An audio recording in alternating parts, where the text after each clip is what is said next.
Anna, welcome to the show. Thank you so much for taking the time to join us. I know it's the evening where you are, and I really appreciate you joining me for this Mm. conversation today.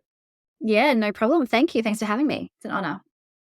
I want to take you back to the start of your entrepreneurial ride. If my research serves me correctly, it's 2018. You're a stay at home mom. You have been for several years, and you decide you're ready for a new challenge. So you start looking at businesses for sale. Take us back to that time and tell us what happened next. Sure. Yeah, it'd been a good 7 years since I had a job other than being at home. I was looking for something I could do around my kids' schooling. So I wanted to still do the pickups and drop-offs and go to sports days, and just be available. And I was looking for kind of the unicorn 9 till 3 kind of job that was flexible, and was just gonna be the right thing for my family to move into next. Couldn't find it, so I was then looking, "Well, what else do I do?" So I was looking like at coffee franchise, like coffee vans, driving them around, or any like vending machine businesses or any kind of thing that I could then do within my own time or within the school hour kind of time frame. Couldn't find anything, and then I just happened to be on a Gumtree, called Gumtree here, which is probably not what it's called anywhere else, but it's kind of like a Facebook marketplace kind of thing. Just looking for businesses for sale, and someone had a lunchbox business that they were selling. They were doing it from home. They had too many things on the go, so they were keen to sell it. So I thought that's definitely. I've got my youngest had just started prep, and I thought I've got a lot of school lunches to pack ahead of me. Like this could definitely be something I could do from home. So it was about an hour and a half drive from where I was living was the business. So I drove up there. They gave me like an hour handover of the Shopify store, the website, Facebook things. They're doing about 20 sales a month. And I packed it all in the boot of my car, all their lunch boxes, and went home and just had like I was so naive into what I was getting into. But I remember I unloaded them from my car, like, "Kids, okay, come in, like, on the front lawn, let's take a photo of you holding a lunchbox," and we did that, and I put a picture on Facebook and thought, "Right, so what I just wait for a sale, and what happens now?" Um, so yeah, that was the very beginning, and, had absolutely no intention of going into kind of online business sales, entrepreneurship, but that is definitely where I found myself. Yeah, 7 that was 5 years ago. You and I were talking in our pre-interview, and you mentioned that prior to you purchasing the business, it was doing around 20 sales a month, and now you've grown it to more than 1,000 sales a month. I have so many follow-up questions about that, but what I would like to Yeah. ask you is, what are some of the strategies that really helped it scale in the beginning, aside from product tools, which I also want to ask you about? Yeah, sure.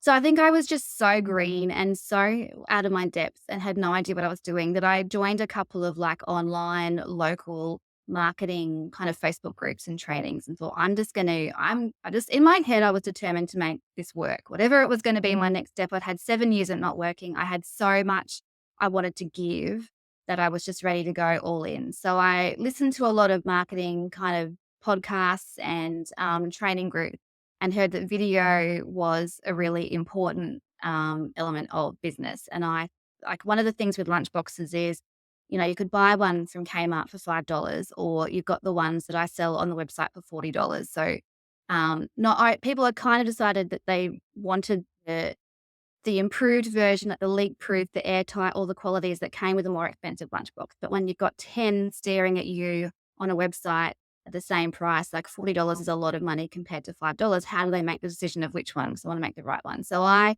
got onto it pretty quickly that the best way that I can show people is by video. So showing the kinds of foods that you can pack in each. There's no one size fits all.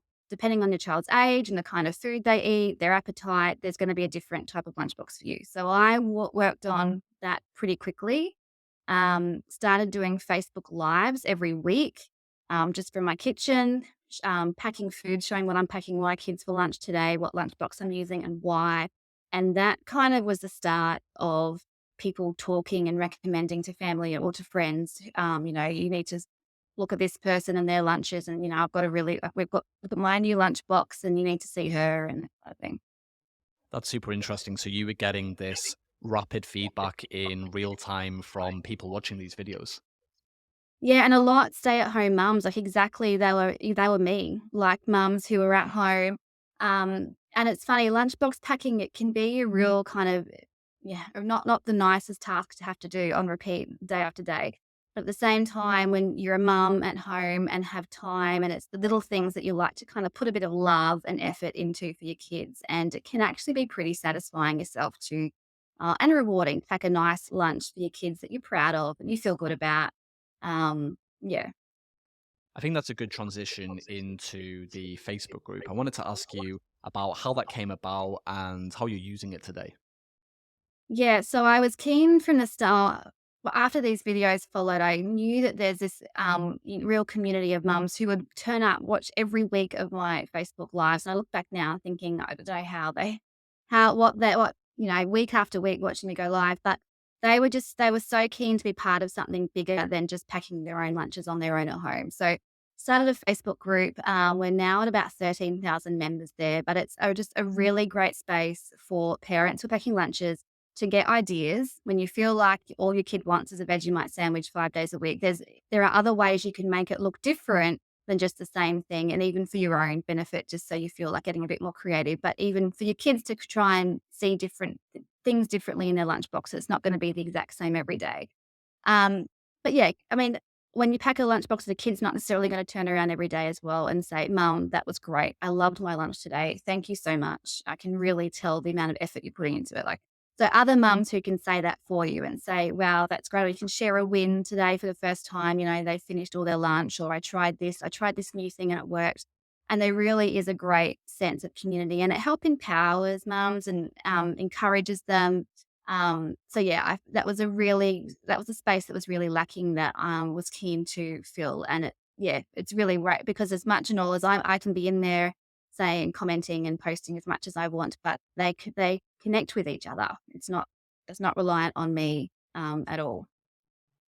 I think community is such a fascinating topic. I was speaking to another founder recently, and they were selling dog treats. And the more we talked about the brand, the more she told me that people come to the website to buy dog treats, but they stay for the community. And she was telling me how a lot of customers have dogs that misbehave, and the dog owners want to speak to other dog owners because it can be very uncomfortable when you're out and about. And it sounds to me like there's such a kinship between the customers and non-customers on this Facebook group discussing these challenges with being parents. We're both parents. We know how it can be very up and down. And it certainly sounds Yeah. like there's such a deeper meaning behind what you're doing with the Facebook group.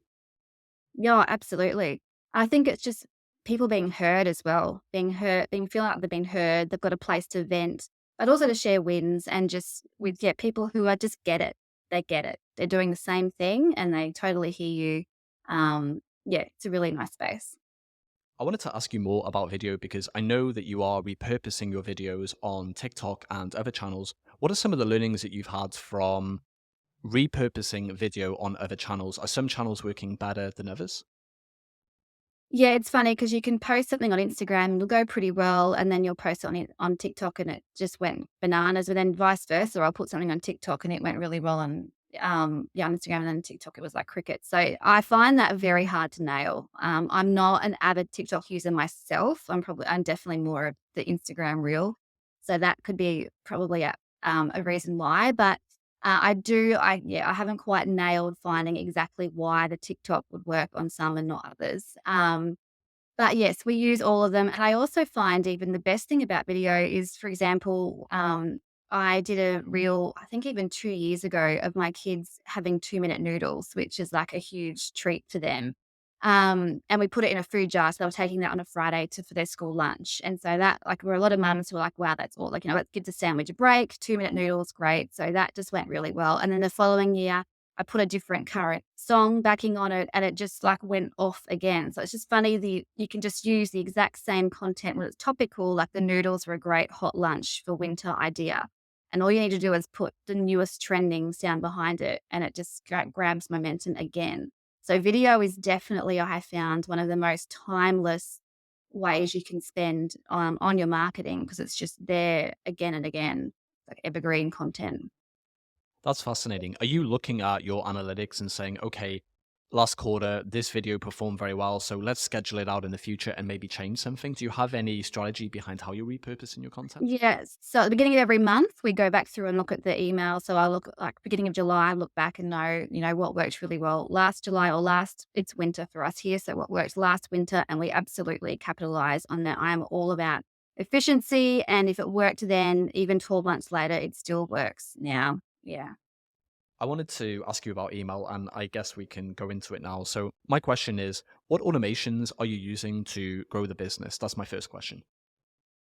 Yeah, so we have welcome sequences, especially within our Facebook group. I think we started just accepting members, whoever, without really kind of narrowing down too much their information. But now, as part of the prerequisite, they do have to leave an email address to be part of our community. So that's been huge because there are people who want to be in our community and to have to leave their email address. But a lot of them are very willingly because it's all about here. We want to help you.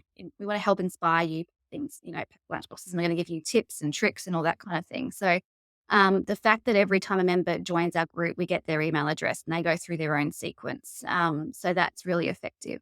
But yes, we do abandoned carts. We have a VIP order flow. So anyone who on their 10th order with us, they get free shipping for life. So they have like milestones on their third, sixth, eighth order. They'll get an email saying you're getting closer and closer to your VIP squad, which just stands for a very important packer squad.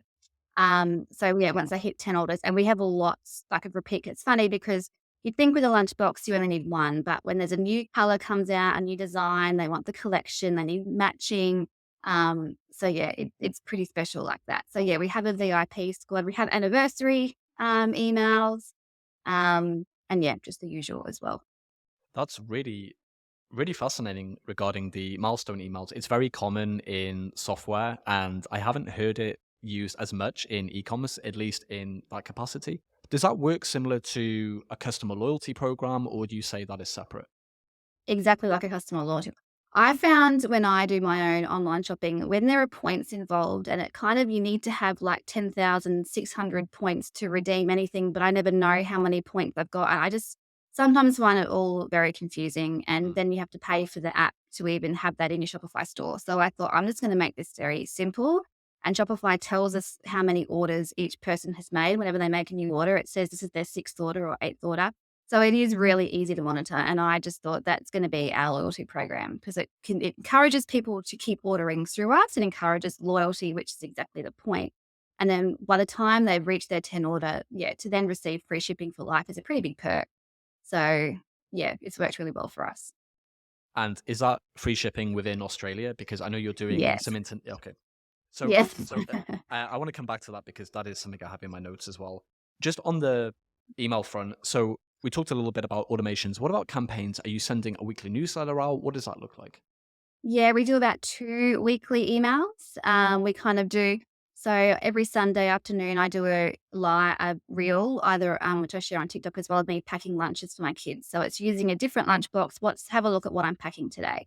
So that's a reel every Sunday that comes out, and we then package that up into an email that goes out every Sunday night. And then during the week, we'll also do kind of a roundup. I'm trying to now just recently making it very personal. Like I'll put photos of the warehouse, the team here, packing orders, unpacking stock, what's arrived. I just find that kind of stuff. People are very genuinely interested more than just look what's new, kind of just images that are churned out from our suppliers that, I think an e-commerce store, especially like lunch boxes are stuff that I'm just buying from a wholesaler. So it is a pretty saturated market. So to try and stand out from others, you do need to have that personal connection. And because video is so big for me, just having photos of me doing things or holding things up or look what's just arrived. Um, yeah. So we put a lot of that into our weekly email. Something that comes up quite often when I'm speaking to founders is this sometimes reluctance with being the face of the brand. And I wanted to ask you, is that something that came very naturally to you, or did you have to overcome a lot of limiting beliefs to put yourself in front of the camera like that? Yeah, it didn't come easy. But I think I remember just saying, "Look, if this is what I got to do. This is what I got to do." And I remember early on, I started with stories on Instagram, but even though I'd ask questions, I put a question box up or something, and it was early days when no one really knew who I was or what had any kind of didn't really know what to make of it, but, I would put my own questions in the question box, like, just the easy things like that, I wanna talk about, if you wanna ask me any questions about this particular lunchbox, and I just write questions in there, and I'd write on video, I would then reply to the questions. No one would know that it was me who'd asked them, but I think that's the kind of thing that get people going, "Okay, well, people actually are talking to her, and she talks back," and, it's just a great way to then and also show that you know what you're talking about. So not just relying on other people to ask you questions, but you can actually just do it, start yourself very easy. And I remember thinking the very first time is everything that I do, I've just got to pretend I'm talking to a friend. Just pretend that it's a friend. And I think also, being a stay at home mum and, not having a lot of outside contact often with grown ups, but just saying, imagine today I was giving an update to a friend on, this happened or this arrived or check this out or look what my 2-year-old's done today. Um, yeah, your community just gets it, and when they see you being real and genuine, they really connect with you. So that was my biggest thing, was just picturing that it was my best friend. I was talking to one person, not, a whole heap of people in email land or Instagram land who have no idea where. Some more introverted founders might say, "Oh, it's very difficult to know where that line is and to know how personable to be without sharing too much of my private life." Do you have that line defined for yourself, especially involving your family and your children? Yeah, I didn't. I was pretty much all in when I started, and my kids are now 12 and 10, so they're just a little bit older. They've got friends on TikTok, and even my son, he was in a TikTok I made making a smoothie, and he copped a bit of flack at school about it. And I'm very aware now that I need to be more careful about what I put of my family, just for their own privacy and their own sake. And there was a lot I used to feel like, oh my son's getting a haircut and he wants a mullet. And what do you go? Would you do that? Or we're going to do this, and what color nail polish would you choose? Just stuff like that. That was my life, and people were actually interested in. But now, even I was cooking dinner, I'd say, have a look at what I cooked tonight. And we'd be eating dinner as a family, and I'd be like on my Instagram typing what the ingredients were and how I made it, and we're all sitting there, and that's what I'm doing. Like, I'm kind of prioritizing sharing, my dinner hack with people, with strangers, rather than actually sitting and having a meal with my family. So it got to a point where I was like, yeah, this has definitely gone. I need to kind of put some boundaries up and draw a line now. So especially weekends, I'm kind of not on it as much, and I do try and keep it more business related. But also in saying that, it's what my kids are eating. This is what we're having for lunch. My daughter's decided she hates red apples this week, so I'm switching it up for this. So there is still that relatability, but I've definitely learned that it's okay to not be on my phone all weekend, sharing where we're driving to, where we're having coffee at, because that's definitely what I was like in the beginning. And yeah, that wasn't. I'm definitely enjoying it a lot more with boundaries now. It's such a fascinating topic. I saw a clip recently of Jerry Seinfeld talking about he would go to a Chinese restaurant with his wife and he would already be thinking about a joke that he could write about it. And he was on the Howard Stern show and Howard Stern was asking him, "But isn't that torturous for you to have to do that?" And he said, "Well, you have to know where the line is, and that line is comfortable for me." So I think it Yeah. is so important to have those boundaries, and to know where the line is and not to overstep it. Yes. Yeah. I kind of have in my head, I like to kind of do 3 to 4 kind of stories a day, whether it's business or whatever. But no, there was a point where we'd all get in the car and my kids are like, "Okay, what are you going to do?" Like, I have to like film, "Okay, we're all off to here and we're going to do this." And my kids would just sit there going, "Come on." So yeah. I want to switch gears a little bit. You mentioned earlier about customers buying multiple lunchboxes, and I had in my notes here a question about lifecycle marketing. When you have so many products, how are you thinking about the highest leverage points of sale? If someone is landing on the website for the first time, do you want them to buy a lunchbox first and then maybe refer their friends and their family or their mom friends to buy one? Are you cross selling or upselling? I have so many questions about that, but I'd love to hear your thoughts on the topic. Yeah, sure. So often they'll buy like a lunchbox, maybe like 1 or 2 things. That's kind of their entry level. And then they get the lunchbox and they realize they actually get a bit of a thrill of a new lunchbox and compartments. Like, what do I pack where? Because it actually, when you have one with the compartments, it makes it really easy. Like, when you figure out where everything goes and you go, wow, that was really good. And you close the latch and you do it and you're like, done. And then, that feeling kind of subsides after you get used to packing the same lunchbox. So then it's like, okay, well, what's new? What else is shiny? What can I get in? What's going to inspire me and excite me again? Um, so we don't have anything formal in place about sharing with family and friends, which we actually should do. But I do find we do have an email that goes out to them. I think it's about, actually, this is another automation. I think it's about 2 weeks after their first order with us that says, did you forget something or would you like to add something to your order now? And here's a chance for free shipping. So we give them a code for free shipping because often look at the website, they'll be in awe by everything, but they could potentially spend hundreds of dollars. So they'll be very conservative and buy one or two things. And then they're ready to then go again buy the matching snack box or the matching drink bottle, or the sandwich cutters. So their sandwiches are going to look like trains or ferries. So there's so much more that they can do within the lunchbox world. So yes, the repeat, just that thrill and that satisfaction, and the enjoyment, seeing that their kids are really enjoying what they're making too. So there is a real longevity with with one customer. I think that's a good transition into me asking you about Crumbsco. What is Crumbsco and how is it contributing to the growth of the business? Yeah, so Crumbs Co. Again, I would never have thought that was where this journey was going to take me. So about 2 years ago, I had a coach I was working with, and they said, you're all over video, and you've got such a loyal following. You need to come up with your own product. And I had no idea. I'm thinking like a lunchbox. I don't know the first thing about manufacturing or anything like that. I enjoyed baking. I loved spending time, making our own cakes and slices and things from home. Also had a very big obsession with with my air fryer. Don't know how big air frying is over there, but air frying in Australia right now is huge. And I hated my oven, and I thought it'd be really great to be out. Air frying is just there's no preheating, so with your oven you have to obviously wait for it to preheat. So air frying, there's no preheating. It's in and out. It's quicker and it's a lower temperature as well. And I thought it'd be great if I could bake, like just whip up some lunchbox cakes or cupcakes in 10 minutes in my air fryer.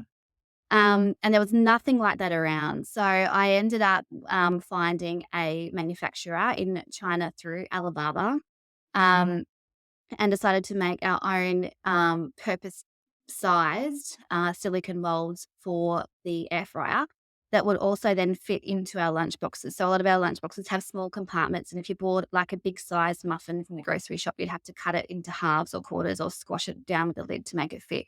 But these molds give you like the perfect size little mini muffin or cupcake to fit inside these lunch boxes. So it was a really great fit. So yes, we did. We launched so July last year, or just a year in now, we launched Crumbs Co. So that's my own brand. And we've got brownie shapes, muffin shapes.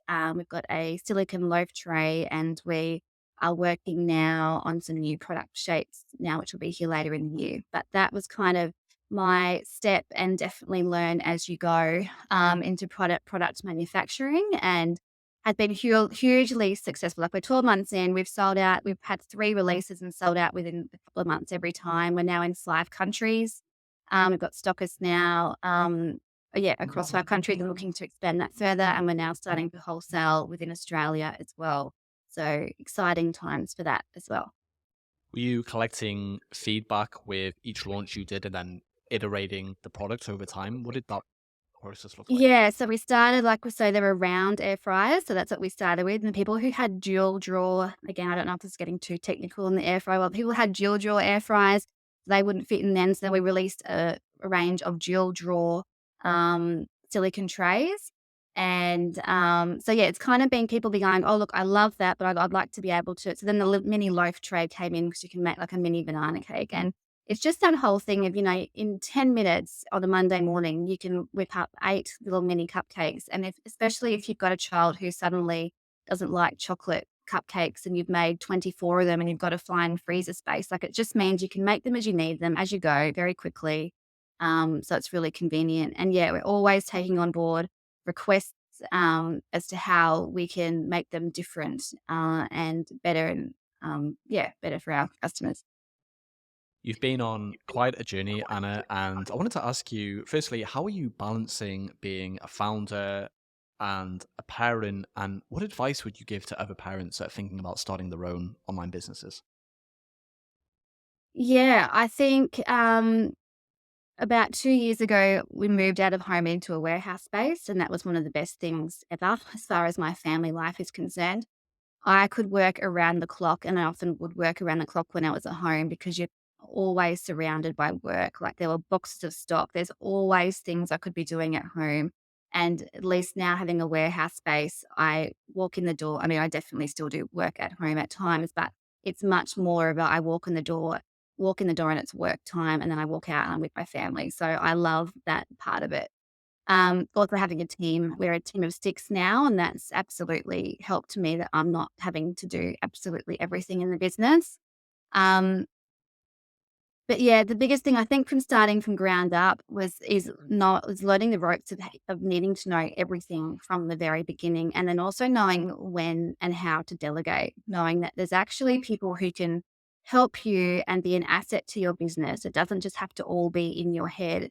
And it actually can be very financially rewarding because by paying them, even though it feels like you're paying them out of your money that you may not necessarily be paying yourself yet, it allows you to do bigger things. And I used to think that when I hired my first virtual assistant from home, and when she was doing work for me, I'd make sure I was doing videos. So that would spend time spent doing product tours or the lives or whatever, because that kind of stuff is what converts for me and will give me results. So if I was paying her money to work for me, I'm not going to be sitting around procrastinating and working on other things. So I had to work. It made me do the things that were productive. Um, I think the biggest thing that I learned as well was with my time was just in the beginning of the day, sorting out, like being for extra focused. What are the 3 big tasks I'm going to do today? Because I find that the hardest thing with social media is you go to write a post or you go to check your DMs or whatever. And next minute you're 20 minutes deep into reels and stuff that you've just wasted so much time. So knowing what I'm focused on the day, learning to do that pretty quick was a pretty big game changer for me. Yeah. That's some great advice. Well, Anna, we're soon coming to the end of our time, and I wanted to ask you, what is next for Lunchbox Mini? Yeah, good question. So we've really outgrown our warehouse here. So having both the brands now, Lunchbox Mini, which is obviously stocking like everybody, like a lot of other stockers, products, and Crumbs Co. We're needing a hell of a lot of space, which we don't have here at the moment. So bigger space would be great. We are working on some more products, as I said, for Crumbs Co. And yeah, I'm just really enjoying having the two, balancing the two. So learning the ropes of um, my own my own brand, but also now then seeing wholesaling completely different in itself. But also still sticking with the lunch boxes because I love that community. I love the feelings that it brings to parents who are packing lunches and the reward, them feeling rewarded and inspired and confident. Um, so yeah, I'm really looking forward to moving bigger space, bigger team, and excited to see where we go from here. That's wonderful to hear. Well, I just want to ask you one more question, Anna, which is where can our listeners go to learn more about Lunchbox Mini? Sure. So website is lunchboxmini.com. Instagram is lunchbox_mini. We also have a Crumbs Co. Instagram, which is spelled with a K, so KRUMBSCO. And our Facebook group is the Lunchbox Mini Packing Area, which anyone is welcome to join. Perfect. Well, we'll put all those links in the show notes. And Anna, I want to thank you again for taking the time to join us today. I really enjoyed researching for this episode and hearing about your founder story. It's really inspiring. And lastly, I want to wish you all the best in the future with Lunchbox Mini. Thank you. It's very kind. Thanks very much for your time.